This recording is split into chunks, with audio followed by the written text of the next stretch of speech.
Hello friends, welcome back to my channel. আশা করি তোমরা সবাই ভালো আছো, আমিও ভালো আছি। তো তোমরা যে যেখান থেকে বন্ধুরা আজকে আমার এই ব্লগটি দেখছো, তাদেরকে অসংখ্য ধন্যবাদ জানিয়ে আজকের আমার এই ব্লগটি শুরু করছি।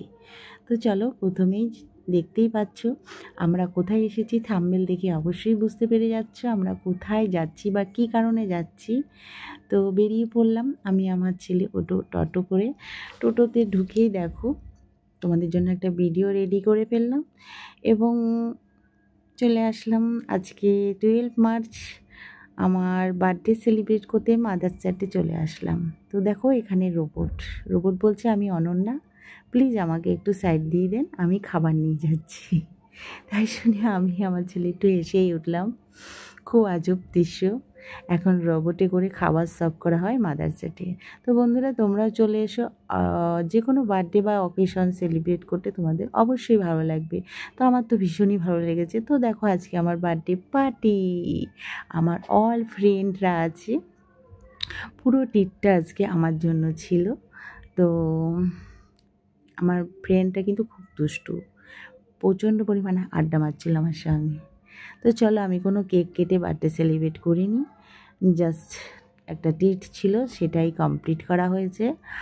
আর আমি সাইডের টেবিলে, যেটা 2 টেবিল ছিল, সেটাতে বসেছি। তো এদিকে আমাদের জন্য পোলাও, চিকেন তো সাইড ছিল, তারপরে দেখো চাউমিন নেওয়া হয়েছে। আমার ছেলে ক্যাটলগ দেখলে আবার একটা সাইড ডিশ নেওয়া হয়েছে তো আমাদের জন্য। তো সাইড ডিশে ছিল চাউমিন আর সিজন, হট কোকোকলা, চকলেট, আইসক্রিম, কেক আমাদের জন্য নেওয়া হয়েছে।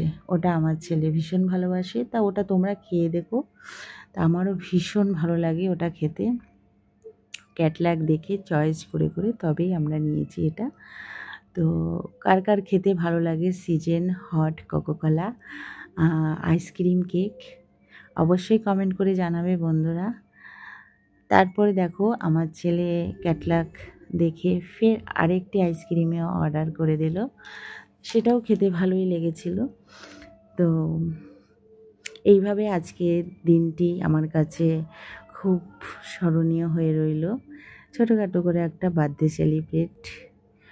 তো তোমাদের কার কার ভালো লেগেছে আমার এই ব্লগটি দেখে অবশ্যই কমেন্ট করে জানাবে বন্ধুরা। তো তোমাদের যদি ভালো লাগে অবশ্যই তোমরা মাদার্স ডেতে চলে আসতে পারো। আর সবথেকে বড় কথা, আজকের আমার এই দিনটি তোমাদের সঙ্গে শেয়ার করতে পেরে আমার খুবই ভালো লেগেছে। তো দেখো আমার সিজন চকলেট, হট চকলেট কোকোকলা আইসক্রিম কেকটি এখনও ধোয়া উঠছে, তা খেতে খুবই ভালো লাগে ওটা। তোমরাও খেয়ে দেখো কিন্তু বন্ধুরা, তো অবশ্যই ভালো লাগবে। আর ওখানকার মাদাররা খুবই ভালো, আমাকে দেখো চকলেটটা কেটে দিচ্ছিল, বলছিল ম্যাম একটু কেটে দেবো। আমি বলছি দাও তাহলে, যদিও উনি চাইছিল কেটে দিতে তাই। আর এমনি ফুল কেক নিয়ে আমি আজকে কাটিনি, কারণ ফুল কেক দিয়ে আমি বার্থডে সেলিব্রেট করব না, তার জন্য। তো বন্ধুরা খাওয়া দাওয়ার পরে বেরিয়ে আসলাম। ওখান থেকে আসতে ইচ্ছা করছিল না, আমার খুবই ভালো লাগছিল। আমার বন্ধুরা সবাই, ফ্রেন্ডসরা আগেই বেরিয়ে গেছে। আর দেখো আমার ছেলে এখানে কি করছে, খাওয়া দাওয়ার পরে আসার পথে একটু মুখ শুদ্ধি বলে কিছু থাকে, সেটাই ও মেশিন থেকে নিচ্ছিল, তাই আমিও দাঁড়িয়ে গেলাম। ওখানে একটু মৌরি আর হচ্ছে ওটাকে কি বলে, মিষ্টি টাইপের থাকে, ওটা মিশ্রি, ওটা মিক্সড করে দেওয়া হয় ওখানে, সেটাই মেশিন থেকে বের করে নিতে হয়। যার যার মতো টিস্যু থাকে, টুথক্লিপ থাকে, সেটা দিয়ে বের করে। তো চলো চলে আসলাম বাইরের পরিবেশটা খুবই ভালো ছিল, নিরিবিলি ঠান্ডা পরিবেশ, যদিও বসন্ত উৎসবের আগের দিন আমরা গেছি। তারপরে দেখো বন্ধুরা আমি চলে এসেছি কৃষ্ণনগর সবচেয়ে ঐতিহ্যময় জজকোটের সামনে চলে এসেছি। আমার দাদা ওখানে থাকে। আমার দাদা দেখো আমার ছেলেকে কোটের ভিতরটা দেখাতে নিয়ে গেছে, আর আমি বাইরে দাঁড়িয়ে ব্লগটা করছিলাম। তো তোমাদের কেমন লাগলো কৃষ্ণনগরের ঐতিহ্যময় এত সুন্দর একটি জজকোট, যেখানে বিচার হয়, রায় বেরোয়, তা দেখে অবশ্যই বন্ধুরা কমেন্ট করে জানাবে। তো চলো টাটা বাই বাই, সবাই ভালো থেকো। আজকে